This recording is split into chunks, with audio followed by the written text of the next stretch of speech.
আমি ওই ব্যক্তিকে জান্নাতের আঙ্গিনায় একটা ঘরের গ্যারান্টি দেই যে ব্যক্তি তর্ক করার সময় নিজে হক এটা জেনেও সে তর্ক থামিয়ে দেয়। অনেক সময় হয় না, অনেকে পায়ে পাড়া দিয়ে ঝগড়া করতে আসে, এরকম আসে না নাই? আপনি চুপচাপ দেখবেন একটা বাজে কমেন্টস করতেছে, আবার কমেন্টের নিচে কমেন্ট, আবার গালি, হ্যাঁ আসে না এরকম? বিষ্ণু বলেন নিজে হক এটা জানার পরেও আর যাতে তর্ক না বাড়ে, যে তর্ক থামিয়ে দেয় জান্নাতের আঙ্গিনায়, তাকে আমি একটা ঘরের গ্যারান্টি দেই। ওয়াবিবাইতিন ফি ওয়াসাতিল জান্নাতি লিমান তারাকাল কাযিবা ওয়া ইন কানা মাযিআন।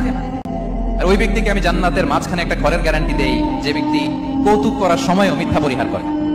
করতেছে কৌতুক, ফান করতেছে, আর ইজ কিডিং, ফান করে, কৌতুক করে, কিন্তু কৌতুকের সময় সে মিথ্যা বলে না। এই স্বভাব যাদের, তাদেরকে আমি জান্নাতের মাঝ বরাবর একটা ঘরের গ্যারান্টি দেই। এরপর বিষ্ণু কি বলে দেখেন, তিনি বলেন ওয়াবিবাইতিন ফি আ'লাল জান্নাতি লিমান হাসানা খুলুকাহু। আর জান্নাতের একেবারে হাইস্ট পিক অফ প্যারাডাইস, জান্নাতের সর্বোচ্চ স্তরে আমি একটা ঘর বা একটা বাসভবনের গ্যারান্টি ওই ব্যক্তিকে দেই যে তার আচরণটা সুন্দর করেছে, যে সুন্দর আচরণের অধিকারী হয়েছে, তাকে জান্নাতের হাইস্ট পিকে আমি একটা বাসভবনের গ্যারান্টি দেই। তাহলে বলেন তো আমাদের আচরণটা সুন্দর করার দরকার আছে না নাই?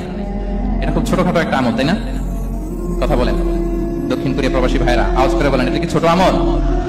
দেখলে সালাম দিব, সুন্দরভাবে কথা বলবো, ভালো উইশ করব, হ্যাঁ, হিংসা জিঘাংসা অহংকার থেকে মুক্ত থাকবো, খিটখিটে মেজাজের হব না, অলওয়েজ স্মাইলিং ফেস থাকবে আমার, হৃদ্যতাপূর্ণ আচরণ। এই কাজটা কি ছোট আমল?